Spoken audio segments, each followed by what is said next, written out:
اللہ من الشیطان الرجیم بسم اللہ الرحمن الرحیم۔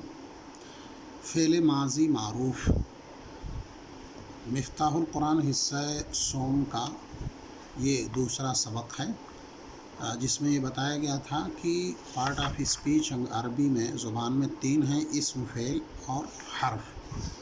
تو اسم کا مطلب ناؤن، فعل کا مطلب ورب اور حرف مطلب پارٹیسپل۔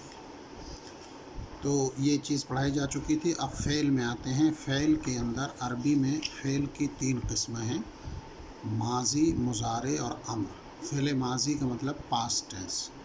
پھر فعل ماضی کی دو قسمیں ہیں: معروف اور مجہول۔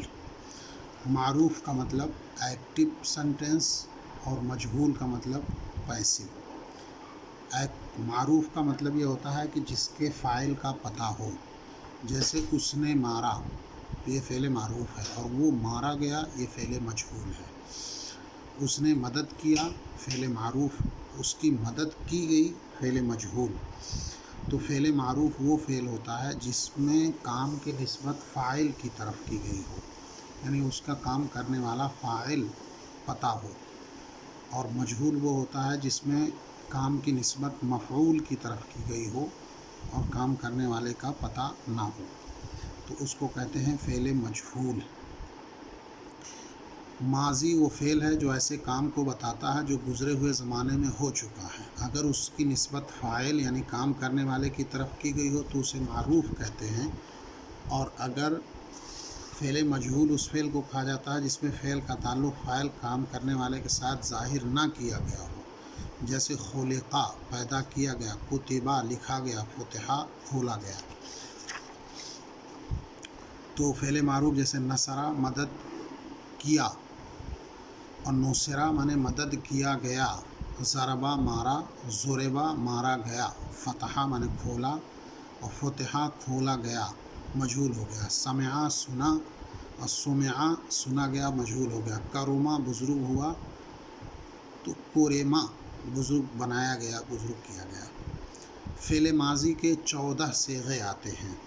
صیغے کا مطلب فارمز، جیسے اور زبانوں میں گردان ہوتی ہے، تصریف کا مطلب الٹ پھیر کرنا، جس کو فارسی میں گردان بولتے ہیں، عربی میں تصریف کہتے ہیں۔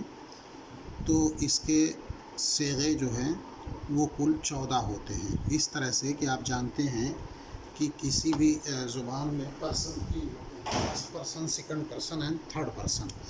عربی والے پہلے غائب تھرڈ پرسن کو لیتے ہیں اور اس کے بعد پھر سیکنڈ پرسن کو اور لاسٹ میں فرسٹ پرسن کو۔ یعنی عربی والوں نے جو طریقہ اپنایا ہے وہ اس طرح سے ہے کہ پہلے غائب تھرڈ پرسن، حاضر یا مخاطب بھی اسی کو کہتے ہیں سیکنڈ پرسن، اور متکلم مطلب بولنے والا، اس کو فرسٹ پرسن کہتے ہیں۔ اب غائب کے اندر عربی میں ہر چیز میں مذکر مؤنث ہے، تو غائب میں دو شکلیں ہو گئیں، مذکر اور مؤنث۔ اسی طریقے سے مخاطب میں دو شکلیں ہو گئیں، مذکر اور مؤنث، لیکن متکلم کے اندر مذکر مؤنث کامن ہوتا ہے۔ تو اس طریقے سے دیکھیے، پھر مذکر کے اندر عربی میں تین آتے ہیں: واحد، تثنیہ اور جمع۔ جیسے سنسکرت میں ایک بچن، دوئی بچن اور بہو بچن، ایسے ہی عربی میں واحد، تثنیہ اور جمع۔ ایک کے لیے واحد، دو کے لیے تثنیہ اور دو سے زیادہ کے لیے جمع ہوتی ہے۔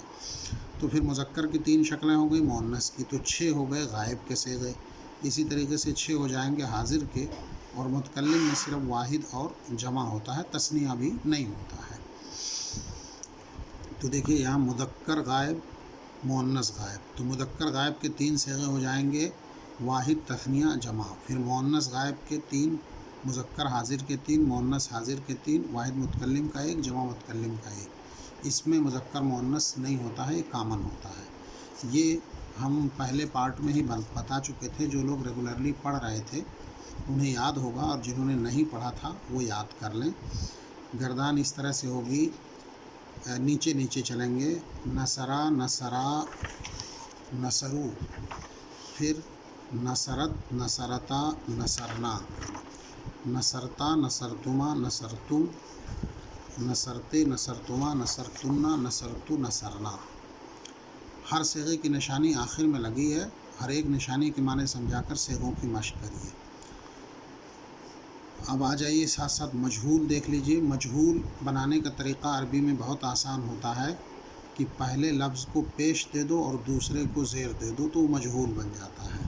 جیسے نصرہ تھا تو پہلے کو پیش دے دیا، دوسرے کو زور، نصرہ، اور بقیہ چیزیں وہی رہیں گی، نصرہ، نصرہ، نصرو، اس طرح سے پڑھنا ہے، نیچے نیچے، ایسے سیدھے سیدھے نہیں پڑھنا ہے۔ نصرہ، نصرہ، نصرو، نصرت، نصرتا، نصرنا، نصرتا، نصرتما، نصرتم، نصرتے، نصرتما، نصرتنا، نصرتو، نصرنا۔ یہ دو بار اس لیے لکھ دیا تاکہ ردم برقرار رہے، ورنہ اس کی ضرورت نہیں ہے۔ بس یہ 2 پیج سبق یاد کریے۔ یہ تھوڑا سا مشکل ہے، جنہوں نے پہلے یاد کر لیا تھا انہیں تو بہت آسانی ہوگی، لیکن جنہوں نے نہیں یاد کیا تھا وہ اس کو زبانی یاد کریں اور اسی طریقے سے یاد کریں گے۔ نصرہ، اس ایک مرد نے مدد کیا، صیغہ واحد مذکر غائب۔ نصرہ، ان 2 مردوں نے کیا، صیغہ تثنیہ مذکر غائب۔ نصرو، ان سب مردوں نے مدد کیا، صیغہ جمع مذکر غائب۔ ایسے پڑھیں گے، اس کا طریقہ یہی رہے گا۔ نصرتا، اس ایک عورت نے مدد، نصرت، اس ایک اور مدد کیا، صیغہ واحد مؤنث غائب۔ اس طریقے سے اس کو پڑھ کے زبانی یاد کرنا ہے۔ تو یہ معروف اور مجہول کی گردان کو رٹنا ہے، اس کو رٹیے۔